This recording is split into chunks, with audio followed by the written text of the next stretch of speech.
السلام علیکم ناظرین، آج ہم آپ کی ملاقات کر رہے ہیں اسپیکر کے بی کے اسمبلی جناب مشتاق احمد غنی صاحب سے۔ مشتاق احمد غنی صاحب نے گزشتہ دن ایبٹ آباد شہر کا وزٹ کیا اور ایبٹ آباد شہر میں لوگوں کے مسائل سنے اور موقع پر احکامات جاری کیے ان کے مسائل کے حل کے لیے۔ شبیر قریشی صاحب سے انہوں نے ملاقات کی۔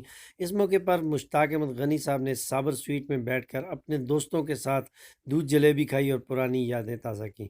ناظرین، مشتاق احمد غنی وہ واحد لیڈر ہے جو ایبٹ آباد کے ہر دل عزیز لیڈر ہیں۔ اس کی وجہ صرف یہ ہے کہ وہ ہمیشہ لوگوں کے مسائل سننے کے لیے ان کی دہلیز پہ چلے جاتے ہیں۔ ناظرین، مشتاق احمد غنی نے ایبٹ آباد شہر کا وزٹ کر کے تاجروں کے مسائل سنے، عام لوگوں کے مسائل سنے اور موقع پر احکامات جاری کیے اور ان کے مسائل کے حل کے لیے ان کو یقین دہانی بھی کرائی۔ ناظرین، مشتاق احمد غنی جیسے ہی بازار میں مین بازار میں پہنچے، لوگوں کا ہجوم ان کے گرد اکٹھا ہو گیا۔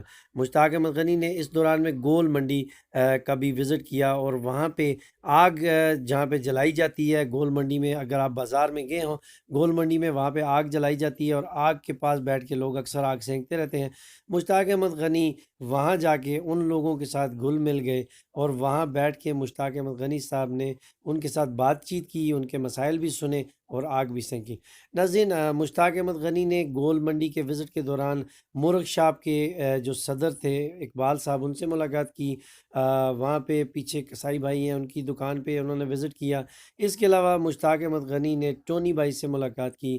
مشتاق احمد غنی صاحب ٹونی بھائی سے ملاقات سے پہلے گردوارہ گلی سے گزرے جہاں پہ آگ جل رہی تھی اور آگ سینکی انہوں نے۔ ناظرین، مشتاق احمد غنی ہر دل عزیز لیڈر ہے۔ ابشار نیوز سے اب تک اتنا ہی، ملتے ہیں اگلے پروگرام میں۔ اللہ حافظ۔